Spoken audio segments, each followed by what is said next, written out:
देखिए, आप सभी का मैं स्वागत करती हूँ और श्री महेंद्र सिंह पाल जी का मैं उनको नमस्कार करती हूँ और सभी का।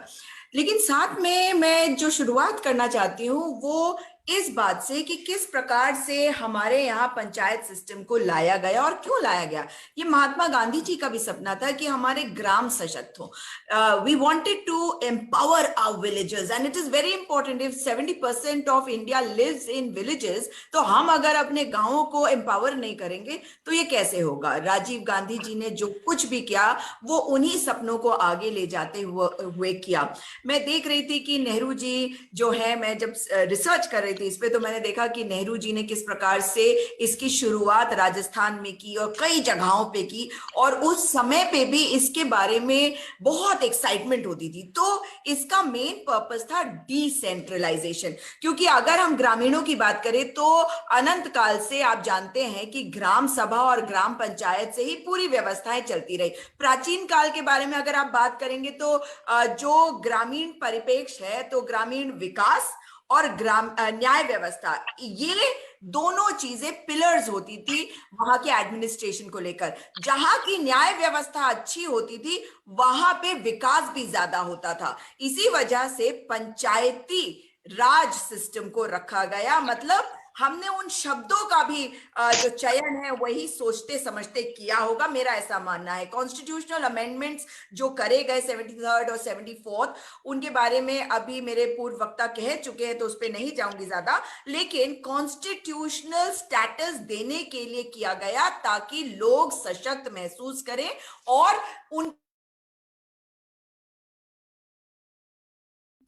I think I was muted. No, no, okay.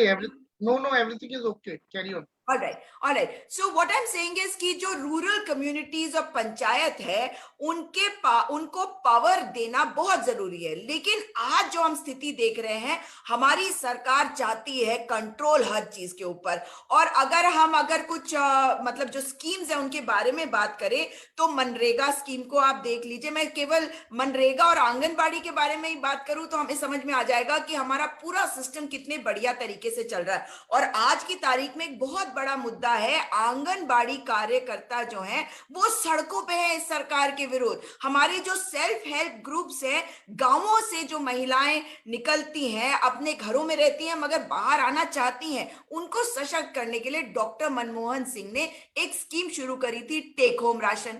अब उस टेक होम राशन में उत्तराखंड में देखिए सरकार क्या कर रही है। 562 करोड़ का टेंडर करा है उन्होंने और उसका विरोध हो रहा है। इसमें होता यह था कि जो कुपोषित बच्चे हैं, जो पॉवर्टी लाइन के नीचे वाले लोग हैं, जो महिलाएं सेल्फ हेल्प ग्रुप्स का हिस्सा हैं, जो गर्भवती महिलाएं हैं, जो दूध पिलाती महिलाएं हैं, जो बच्चे 6 महीने से 6 साल के बच्चे हैं, उनके लिए पैकेट बना के ये महिलाएं उन्हें उपलब्ध करवाती थी। अब सरकार कह रही है कि उसकी क्वालिटी अच्छी नहीं है, लेकिन नियम कायदे के विरुद्ध जा रही है, क्योंकि सेंट्रल गवर्नमेंट के विमेन और जो चाइल्ड डेवलपमेंट की मिनिस्ट्री है, वहां से मुझे एक डॉक्यूमेंट मिला जिसमें ये लिखा हुआ है कि सेल्फ हेल्प ग्रुप्स के तहत ये कार्य किया जाएगा ताकि हम महिलाओं को सशक्त कर सके। लेकिन ये सरकार जिस प्रकार से आज ये पूरा कार्यक्रम अपना चला रही है कंट्रोल करने का, ये भी एक प्रहार है। तो ये इसी सिलसिले में मैं इसको कहूंगी कि किस तरह से हमें कमजोर किया जा रहा है, हमारे पंचायत राज सिस्टम जो है उसको कमजोर किया जा रहा है। और अगर आप देखें तो पॉलिटिसाइजेशन से बड़ा नुकसान होता है, क्योंकि पावर जो है कुछ लोगों में सिमट जाती है। तो रिफॉर्म्स की जरूरत है, मगर प्रेजेंट गवर्नमेंट के लिए वो फायदेमंद है कि वो कंट्रोल कर सके। आपने उत्तर प्रदेश में देखा, जब पंचायत के चुनाव हुए तो किस प्रकार से उन्होंने शोर मचाया और ये दिखाया कि केवल उनके जो लोग हैं वो जीते, जबकि ऐसा वहां पे भी नहीं था, क्योंकि जो लोगों ने जहां पे वोट किया वहां पे उन्हें उतने वोट नहीं मिले थे। तो ये बात साफ होती है कि present government is trying to control everything and we will have to fight them.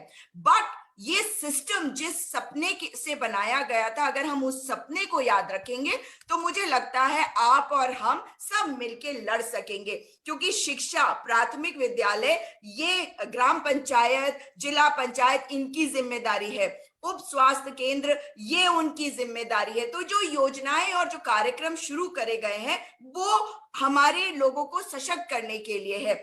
जो कई पेंशन योजनाएं हैं, इंदिरा आवास योजना है, सार्वजनिक वितरण प्रणाली है, और इसमें मेरे साथ जो लोग आज जुड़े हुए हैं कुमाऊं से, आप जानते हैं कि 2 साल पहले पब्लिक डिस्ट्रीब्यूशन सिस्टम में एक बहुत बड़ा घोटाला मिला था। इसका मतलब है कि सरकार अपनी जिम्मेदारी निभाने के बजाय इसके में जो लूप होल्स है उसका फायदा उठाती है, क्योंकि उन्हें कंट्रोल करना है। इसलिए मुझे लगता है कि आपने जो विषय उठाया ये बहुत अच्छा है। इसके लिए मैं आपको धन्यवाद भी करती हूँ, आपको शुभकामनाएं भी देती हूँ और आपको मुबारकबाद भी देती हूँ। लेकिन मुझे ऐसा लगता है कि आप जो डॉक्यूमेंट बना के आप सरकार को देंगे, उसमें हमारे को पुरजोर तरीके से मांग करनी चाहिए कि इस सिस्टम को हम सशक्त करें, ना कि कमजोर।